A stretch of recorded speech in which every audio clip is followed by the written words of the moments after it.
everyone, it's Laura, and today I'm here to talk to you about Foxglove. This is the second book in a series after Belladonna, and so this is a continuation of Signa Farrow's story, and I'm going to try and discuss this as best I can without spoiling anything, which is going to probably be a little hard. But this is basically, for anyone who read the first book, this book picks up basically immediately after the first book ends and is kind of a continuation of that. So this book continues with Signa, and here she learns more about her powers and she runs into some obstacles with them. And then another character is introduced that kind of does their best to come in between her and death. And that is something, I hate love triangles. I don't know if I ever really liked them, even way back in the day. Peeta and Gale, it was always Peeta for me. You know, Edward and Jacob, it was always Edward for me. I have a hard time remembering a love triangle that I ever actually enjoyed, or that I ever thought she could end up with either of them and it would be fine. I don't have any memory of anything like that. So when someone comes in between them and does their best to start courting Signa, I swear I could almost feel my eyes start twitching because I can't say more of who the character is because it's a spoiler and I don't want to give away too much information. It's more interesting than it could be, but on the whole, I still just kind of hate it. So while there were many aspects of this story and this plot that I liked, and a lot of character growth and learning more about Signa's, her parents and her family, and I mean, the name of the book is Foxglove, and that's the name of her parents' manor house that she inherited when she turned 20. And it does make an appearance at one point, and so kind of exploring her house that she inherited and the grounds and everything, and the memories that brings up in her because she doesn't have any memories of her parents, and it brings up a lot of stuff for her.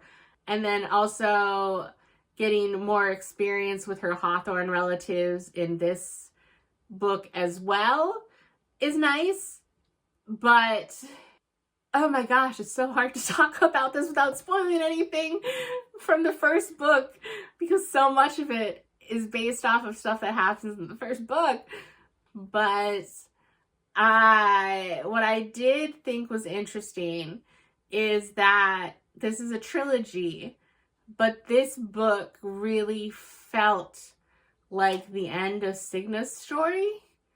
And the way it ended made it seem like one of the side characters is going to kind of take precedence in the third book.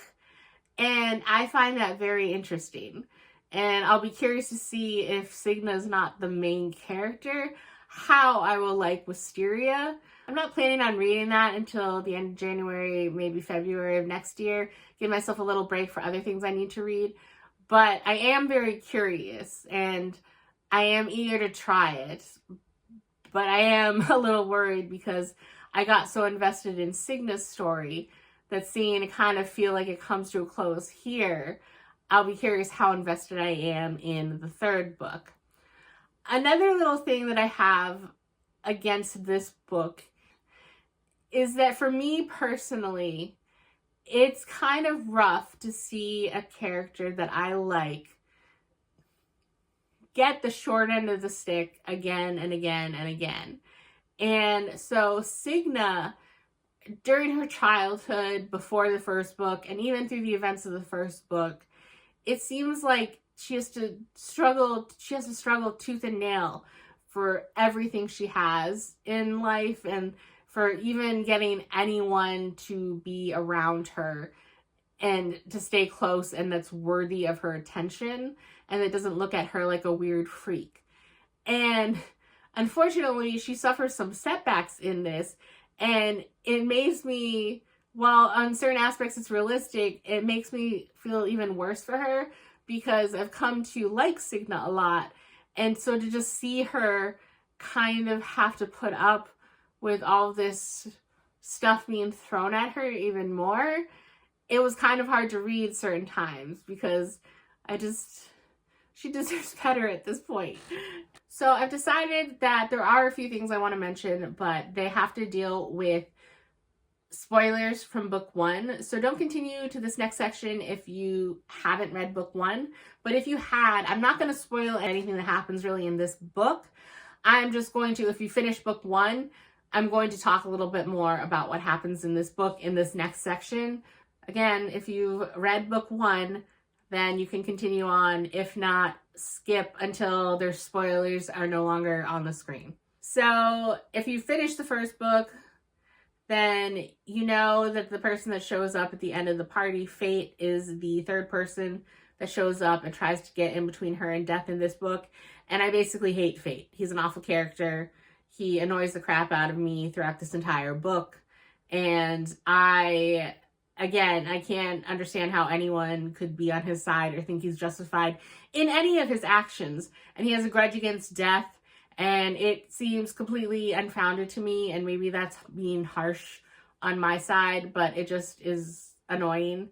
And then you get perspectives from Bly in this book, because she was healed in the first book. So she has a point of view in this where you read stuff from her chapters. And it's very interesting kind of getting to know her, because in the first book, she comes off as very rude and brash as soon as Cigna first meets her. But then Cigna kind of gains her trust by helping her out and everything, and they kind of become close.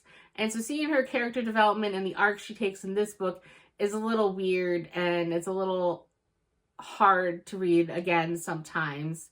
But overall, it was interesting getting her perspective and how an outsider, because we see stuff so closely in Cigna and her point of view and her perspective, getting something kind of as an outsider who doesn't know, that Cigna can see ghosts, or that Death is personified as a person, and that she's in a relationship with him, and that all these things, a normal day in Cigna's life, and why, what she sees and what she doesn't see, and how she understands things as an outside perspective. It's very interesting to read from, but following up from the end of the first book, it's having to deal with another murder mystery and whodunit and everything. It's hard that they make Cigna go through all that stuff. So hopefully that gives enough for if you've read the first book, but doesn't really spoil anything that actually happens in this book. So hopefully that's a nice line of balance. So end of spoilers. Hi, Editing Laura here, and I just realized I forgot to mention that one of the other issues I had with this book is that, as I said, you kind of go further in depth into Cigna's powers and learn more about them. But my issue was I never had an issue with anything that happened from Cigna's powers in the first book. In this one, a lot of weird things happen, and they're never really fully explained. It seems like there's a lot of wand waving of just kind of just accept that this is happening. And I like even just to have some sort of explanation. So that bothered me, but just wanted to mention that. So I think I gave Belladonna a 4.25. And because I like this one slightly less, I think I'm going to give it a 4. Who knows, with time, I might change the ratings a little bit. I might increase this one, but I have to increase Belladonna first then, because this was enjoyable. I'm happy I read it. I'm excited to continue the series and finish the trilogy with Wisteria, but I definitely enjoyed Belladonna more.